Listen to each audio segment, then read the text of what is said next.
Hey guys, গত ম্যাচে তো দেখেছিলেন হ্যাকার মেরে সিক মেরিট লাগাইছিলাম, কিন্তু তারপর হ্যাকারটা এমন কিছু করে যেটা দেখে আপনিও চোখের পানি ধরে রাখতে পারবেন না। আচ্ছা চলেন ঘটনাটা দেখাই। তো ওই ম্যাচে হ্যাকারকে মারার পর আমরা সবাই লুকাইছিলাম, কারণ জানি হ্যাকারকে মারছি, হ্যাকার তো প্রতিশোধ নেবেই। এজন্য এখানে দাঁড়াইছিলাম, কিন্তু কোনো লাভ হলো না।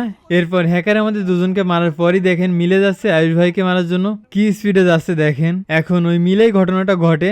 এখানে আয়ুষ ভাই ভয়ে লুকায় আছে, কিন্তু হ্যাকারটা আমাদেরকে অবাক করে দিয়ে টিম আপ করা শুরু করে। মানে মানবতা যে এখনো টিকে আছে সেটা প্রমাণ করে দিল। তো টিমিং করার পরে দেখেন আমাদের টিমে সবাই শেষ, আয়ুষ ভাই একা বেঁচে আছে। পরে দেখি হ্যাকারটা আবার টোকেনও দিল রিভাইভ করার জন্য। এখানে যদি আমি একটা ব্যাকগ্রাউন্ড মিউজিক অ্যাড করি তাহলে আপনিও ইমোশনাল হয়ে যাবেন। তো আমার কথাগুলো জাস্ট ফিল করেন। এমন কিছু কিছু প্লেয়ারের জন্যই কিন্তু ফ্রি ফায়ার গেমটা এত সুন্দর। হোক না সে হ্যাকার, তাতে কি, সে যে ওল্ড প্লেয়ারের মতো আচরণ করে এটাই তো যথেষ্ট।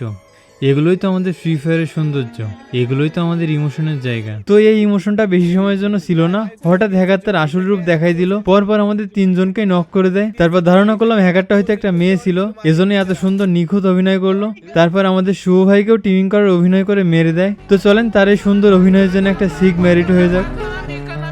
I am gay. I am transgender.